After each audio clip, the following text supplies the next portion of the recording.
Sutra of Complete Enlightenment, Chapter 6, Maitreya Bodhisattva. Thereupon, Maitreya Bodhisattva, who was in the assembly, arose from his seat, prostrated himself with his head at the feet of the Buddha, circled him thrice from the right, bowed down upon his knees, brought together his two palms with crossed fingers, and said, "O world-honored one of great compassion, you have opened wide the secret store of profound wisdom to enable this assembly to awaken from samsara, to discern between wrong and right, to be capable of bestowing the fearless eye of truth upon all future living beings in the period of the Dharma's termination, to give rise to a decisive faith in the great nirvana, and to avoid falling again into samsara, where they are bound to give rise to recurring false thoughts. World-honored one, if the bodhisattvas and future living beings in the period of the Dharma's termination desire to sail on the Tathagata's great ocean of nirvana, how should they cut off the basic roots of samsara? How many samsaric natures are there? What are the differences in the cultivation of Buddha Bodhi, and how many expedient methods should they use when returning to samsara to liberate living beings? May you not forsake the great compassion out of which you are saving the world? Pray, teach all practicing bodhisattvas and future living beings in the period of the Dharma's termination, so that their wisdom eyes can be cleansed, their mind mirrors will shine, and they will be completely awakened to the Tathagata's unsurpassed omniscience." After saying these words, he again made the same prostration and the same request for a second and third time. The world-honored one said to Maitreya Bodhisattva, "Excellent, excellent!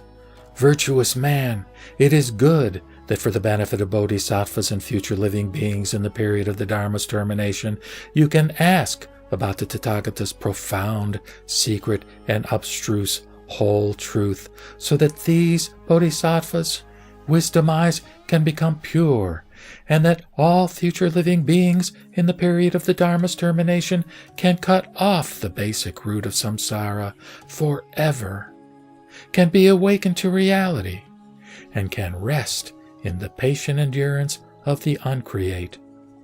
Listen attentively to what I now tell you." Maitreya Bodhisattva was filled with joy upon hearing this. He and the assembly kept silent to hear the teaching. The Buddha said, "Virtuous man, there is samsara because, since the time without beginning, all living beings have been indulging in all sorts of love or kama and desire. In the samsaric world, all kinds of nature born from womb, from egg, from humidity, and by transformation are caused by sexual desire, which alone justifies the life of conscious beings. You should know that love is the basic root of samsara. Because there are all sorts of desire which are an incentive to love, births and deaths are in unending succession. Desire originates from love, and life originates from desire. A living being who loves his life relies on the basic desire for it. Therefore, the love of desire is cause, and the love of life its effect. The field of desire may be either favorable or adverse.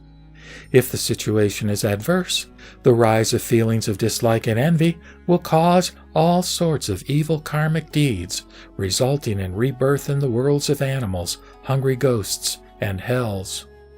The forsaking of evil and delight in doing good will result in rebirths in the worlds of men and gods or devas.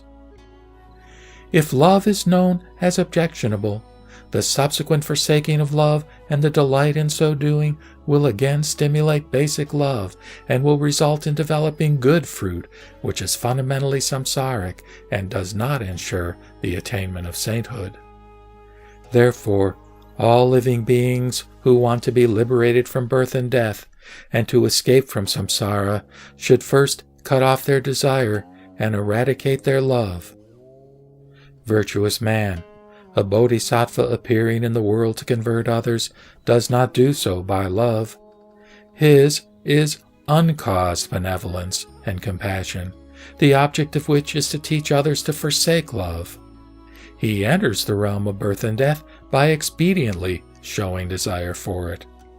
In the period of the Dharma's termination, if all living beings can forsake desire and eradicate love, they will be able to put an end to samsara forever.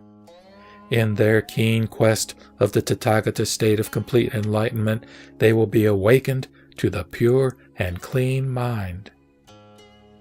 Virtuous man, because of their desires, all living beings fall into ignorance and thus betray 5 different natures, the shallowness and profundity of which depend on 2 kinds of hindrance, which are, firstly, the noumenal hindrance, which obstructs their correct views, and secondly, the phenomenal hindrance, causing the continuance of their births and deaths. What are these 5 natures? Virtuous man, those who cannot eliminate these 2 hindrances will not attain Buddhahood. If living beings who have forsaken all desires forever eradicate only the phenomenal hindrance without wiping out the noumenal one, they can only attain the realms of Shravakas and Pratyeka Buddhas, but are unable to reach the state of Bodhisattvas. Virtuous man, if future living beings in the period of the Dharma's termination wish to sail on the Tathagata's great ocean of complete enlightenment, they should first vow diligently to destroy the 2 hindrances. After these hindrances have been overcome, they will be able to enter the realm of Bodhisattvas. If the noumenal and phenomenal hindrances have been destroyed forever, they will enter into the Tathagata's profound complete enlightenment and fully realize Bodhi and the great Nirvana. Virtuous man, complete enlightenment is attainable by all living beings. If they meet an enlightened person and follow his method of practice from the cause ground, their attainment will be either gradual or instantaneous. If they come across the Tathagata's teaching on unsurpassed Bodhi and follow its right way of self-cultivation, they will all realize the Buddha fruit, irrespective of their small or great roots.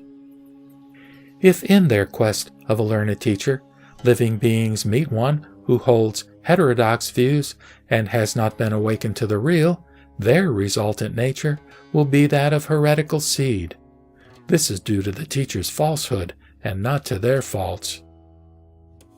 The above are the 5 different natures of all living beings. Virtuous man, a bodhisattva only uses the expedient of his great compassion to enter the realm of existence for the purpose of opening up the minds of those who are not awakened and of appearing friendly in various forms and in favorable or adverse situations to cooperate with and convert them so that they can all become Buddhas.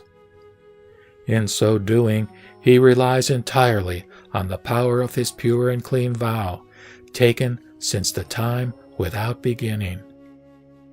If future living beings in the period of the Dharma's termination wish to strengthen the power of their developed minds set on complete enlightenment, they should take the Bodhisattva's pure and clean great vow, declaring, "May we from now on dwell in the Buddha's complete enlightenment, and may we not, in our search for teachers, meet heretics and men of Hinayana." By strictly adhering to the vow in their self-cultivation, they will be able gradually to wipe out all hindrances. When all obstructions are completely overcome, their vows will be entirely fulfilled. They are thus bound to ascend to the pure and clean Dharma temple of liberation and will experience complete enlightenment in the wonderful region of glory. To repeat his instruction, the world-honored one read the following gatha. Maitreya, you should know that all living beings are not liberated because of their desires, which cause both birth and death.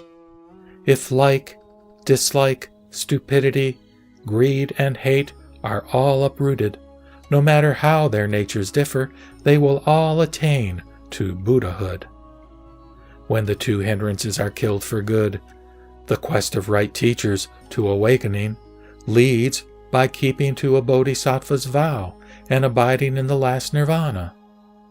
All bodhisattvas everywhere rely on the vow of their compassion to appear in realms of birth and death. Those now practicing self-cultivation and living in the Dharma ending age should strive with vigilance to cut off love. Then they will realize complete enlightenment.